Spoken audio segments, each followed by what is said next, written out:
जय गणेश. आपल्या सोसायटीमध्ये आज गणपती बाप्पांची प्राणप्रतिष्ठा आहे. त्यासाठी आपण सर्व जमलेलो आहोत आणि या क्षणाची, या दिवसाची सोसायटीतील सर्व फ्लॅटधारक आतुरतेने वाट बघत होते.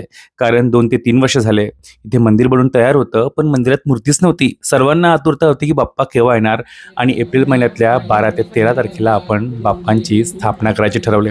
त्यासाठी सर्वांनी उत्साहाने कामाला सुद्धा लागले. कोणी मूर्ती बघायला गेलं, कोणी पंढरपूरला मूर्ती आणायला गेलं, कोणी इथे लहान मोठे कामं करत करत तो दिवस उजाडला ज्या दिवशी बाप्पांची स्थापना होणार होती. पूजेला सुद्धा 5 पंडित आलेले, त्यांनी पूजा सुरू केलेली. पूजेमध्ये काय तर पहिल्या दिवशी काय तर गणेश पूजन. सर्व शुभ कार्यांपूर्वी भगवान गणेशांचे पूजन केले जाते. विघ्न दूर करून सर्व कार्य निर्विघ्न पार पडावे याचा उद्देश असतो. पुण्याक वाचन असतं. जागा, वातावरण आणि उपस्थित लोक यांचे शुद्धीकरण करण्याचा मंत्रोच्चार केले जातात. मातृका पूजन विविध शक्ती स्वरूप मातृदेवतांचे पूजन करून संरक्षण आणि आशीर्वाद मिळावे यासाठी केले जाते. नांदी श्राद्ध पूर्वजांना स्मरण करून त्यांच्या आशीर्वादाने कार्यक्रम यशस्वी व्हावा यासाठी विधी केला जातो. मुख्य देवता स्थापना गणपती मूर्ती बसवण्यापुरती देवकांचे आवाहन करून स्थान पवित्र केले जाते. नवग्रहांचे पूजन केले जाते. मुख्य मूर्तीचा जलादिवास म्हणजेच काय तर मुख्य मूर्तीला स्नान घातलं जातं, त्यांचा अभिषेक केला जातो. मूर्तीला पाण्यात ठेवून तिचे शुद्धीकरण व ऊर्जितीकरण केले जाते. सोसायटीतील जे 2 दाम्पत्य पूजेत बसले होते त्यांच्यासह सोसायटीतील सर्व दाम्पत्यांनी, लहान ज्येष्ठ सर्वांनी गणपती बाप्पांचा जलादिवास केला आणि गणपती बाप्पांना त्यानंतर धान्य दिवस म्हणजे गणपती बाप्पांचा जलादिवस झाला की त्यानंतर असतो धान्य दिवस म्हणजे मूर्ती झोपवणे. धान्यात मूर्ती, धान्य दिवस म्हणजे मूर्ती झोपवणे. धान्यात मूर्ती ठेवून पृथ्वीच्या ऊर्जेशी तिचे संबंध प्रस्थापित केले जातात. हे स्थैर्य व समृद्धीचे प्रतीक आहे. त्यासाठीच मूर्तीला धान्यात ठेवून तिला निद्रावस्थेत देतात. काही ठिकाणी गादीसुद्धा ठेवतात. गादीवर मूर्ती झोपवून त्यावर धान्य टाकले जाते. काही लोक घरून 1-1 किलो किंवा आपल्या ऐपतीनुसार धान्य आणतात, तर काही ठिकाणी आपण धान्य विकतसुद्धा आणतो. अशा प्रकारे बाप्पांना निद्रावस्थेत झोपवतात आणि सर्वजण नमस्कार करून थोडे थोडे तांदूळ त्या किंवा धान्य बाप्पांच्या अंगावर टाकतात आणि बाप्पांना निद्रावस्थेत जायसाठी आपण निरोप देत असतो. अशा प्रकारे हा पहिला दिवस संपतो आणि अशा प्रकारची पहिल्या दिवशीची पूजेची सांगता बाप्पांच्या निद्रावस्थेने होते. दुसऱ्या दिवशी सकाळी बाप्पांना त्या दिवसातून म्हणजे झोपवलेल्या याच्यातून आपण त्यांना उठवतो आणि दुसऱ्या दिवसाच्या कार्यक्रमाला सुरुवात होते. मूर्तीला जागृत करून पुढील मुख्य विधीसाठी तयार केले जाते. त्यानंतर बाप्पांना ज्या ठिकाणी होम हवन होत असतं मंदिरासमोर एका ठिकाणी ठेवलं जातं. पुन्हा एकदा सर्व देवता प्रसन्न राहाव्यात यासाठी मुख्य देवता व नवग्रह पूजन केले जाते. हवन, वास्तू हवन, अग्नीद्वारे वातावरण शुद्ध करून सकारात्मक ऊर्जा निर्माण केली जाते. त्या मधात जे दाम्पत्य बसले आहे जसं आपण नवीन घराला हे माझं घर आहे सांगून आपण आपले हात उमटवतो, तोच विधी या पूजेतसुद्धा असतो. जे दाम्पत्य पूजेला बसले असतात त्यांच्यापैकी जे दाम्पत्य सर्व मंदिराला आपल्या हाताचे जे 5 पंजे असतात त्यांनी कुंकवानी त्याला ठप्पा मारतात की हो, हे मंदिर आता आमच्या सोसायटीचं आहे आणि या मंदिरात तुम्हाला वास्तव्य करायचं आहे. यास अशा प्रकारे आपण हा एका हातामध्ये काठी आहे, ह्या वास्तूचं रक्षण व्हावं याच्यासाठी एका हातामध्ये काठी आहे, एका हातामध्ये असं कमंडलू आहे. हे सगळे ज्या सोसायटीतले जे लोक आहेत त्यांच्या सगळ्यांच्या घरी धनधान्याने भरलेलं असावं याच्यासाठी त्याच्या हातामध्ये कमंडलू आहे. हा वास्तुपुरुष नेहमी तथास्तु असा आशीर्वाद देत असतो. त्यामुळे ह्या मंदिरामध्ये येताना किंवा या मंदिराच्या परिसरामध्ये आपण म्हणतो की वाईट बोलू नाही. एखाद्या वेळेस आपण वाईट बोलायला आणि तो तथास्तु म्हणायला, तर तसेच आशीर्वाद त्यांना मिळत असतात. त्यामुळे मंदिर परिसरात किंवा घरामध्ये नेहमी चांगलं बोलावं. तर अशी ही वास्तुपुरुषाची प्रतिमा आपल्याला ठेवायची आहे. त्याच्यामध्ये ही जी डब्बी आणलेली ही मातीची डब्बी आपण आणलेली आहे. काही लोक त्याच्यामध्ये चांदीचे डबे वापरतात, प्लास्टिक डबे वापरतात. तसं आपल्याकडे मान्य नाही आहे. आपल्याकडे एकतर मातीची डबी असावी किंवा मग उमराचं जे झाड असतं त्या झाडाची लाकडी पेटी मिळते. गणेश गणपती बाप्पांची मोठ्या मूर्तीची मिरवणूक काढणे शक्य नसते, कारण दगडी मूर्ती असते, खूप भारी असते आणि त्यात आपल्याला सावधगिरी घ्यावं लागतं. त्यामुळेच आमच्याकडे आम्ही पितळेची लहान गणपती बाप्पांची मूर्ती आणली होती आणि तिची विधिवत मिरवणूकसुद्धा काढली. भक्तिभावाने गणपतीचे स्वागत करत मिरवणूक काढली जाते. त्यामुळे समाजात उत्साह आणि एकता वाढते.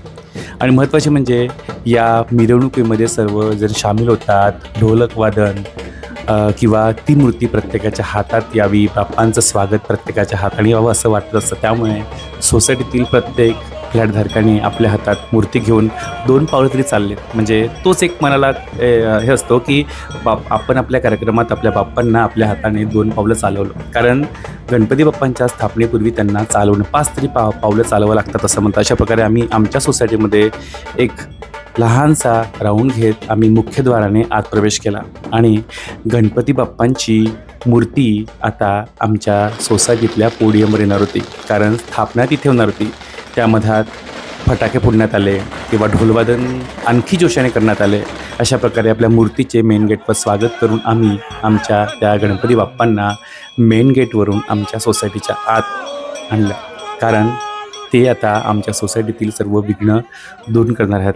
त्याच वेळेस आम्हाला नाव ठेवायचे होते आमच्या गणपतीचे. सर्वांनी विचार केला आणि वेळेवर जेव्हा नाव ठेवण्याचा वेळ आला त्यावेळेस सर्वांनी ओपलचा विघ्नहर्ता हे नाव ठेवले.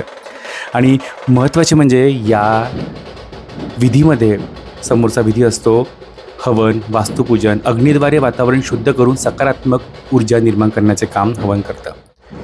कलशारोहण. आता यात सर्वात महत्त्वाचा भाग असतो कलशारोहण. हे जे दिसतंय आपल्याला भगवे वस्त्र घातलेले हे संन्यासी असतात. त्यांच्या हस्तेच आपण कलशारोहण करत असतो. त्या अगोदर आपण गणपती बाप्पांमध्ये प्राण आणण्यासाठी जो विधी असतो छातीवर, डोक्यावर किंवा उजव्या हातावर आपण प्राण आणण्यासाठी हा एक विधी असतो तो केला जातो. आणि त्यात विधी सुरू असताना जे काही मंत्रोच्चार असतो तो सर्वांना ऐकण्यासाठी स्पीकरवर लावला होता. त्यामुळे सर्वांच्याच कानात मंत्रोच्चार केले की बाप्पांची जी काही विधी असतात, जसं बाप्पांच्या मूर्तीमध्ये प्राण आणणं असो, बाप्पांचं लग्न लावणं असो, तो प्रत्येक विधी तिथे करण्यात आला. आणि यात सर्वात एक महत्त्वाचा विषय असतो, विधी असतो, तो असतो कलशारोहण.